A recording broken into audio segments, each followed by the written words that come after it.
আৰু গণসমাৱেশত আমি ৰাইজৰ দলৰ কৰ্মীসকলে তথা শিৱসাগৰৰ ৰাইজে সংকল্প গ্ৰহণ কৰোঁ শপত খাওঁ যে 2026 চনত শিৱসাগৰ আমি বিপুল ভোটত জয়ী কৰিম।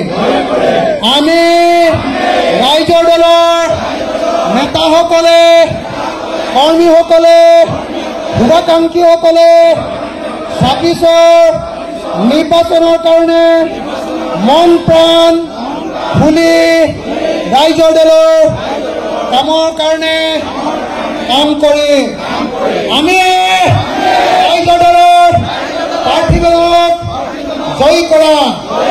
আমি অসমত 2026 চনত অতি কমেও 20খন আসন জয়ী হওঁ। 20খন আসনত জয়ী হৈ আমি চৰকাৰ আমাৰ দ্বাৰা গঠন কৰিম। আমি যুঁজে আমি জিকে আমি যুঁজে আমি জিকে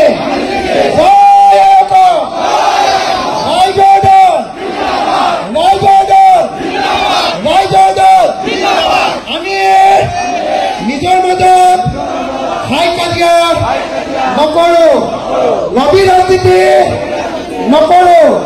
সকলোৱে মিলিজুলি দলটোক শক্তিশালী কৰে।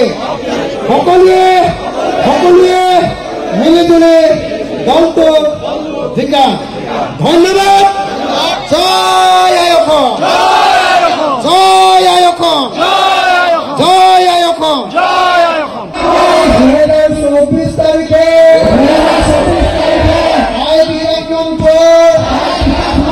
শিৱসাগৰত অনুষ্ঠিত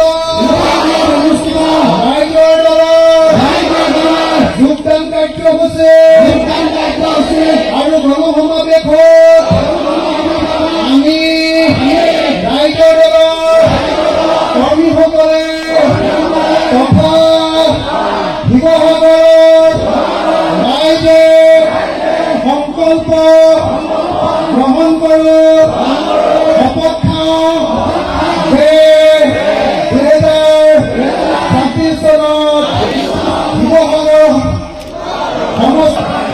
আমি বিপুল ভোটত জয়ী কৰিম। আমি ৰাইজৰ দলৰ নেতাসকলে কৰ্মীসকলে শুভাকাংক্ষীসকলে 26ৰ নিৰ্বাচনৰ কাৰণে মন প্ৰাণ খুলি ৰাইজৰ দলৰ কামৰ কাৰণে কাম কৰি আমি ৰাইজৰ দলৰ প্ৰাৰ্থীজনক জয়ী কৰা। আমি অসমত 2026 চনত অতি কমেও 20খন আসন জয়ী হওঁ।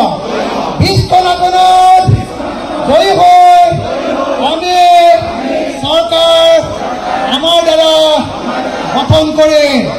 আমি যুঁজে আমি জিকে আমি যুঁজে আমি জিকে।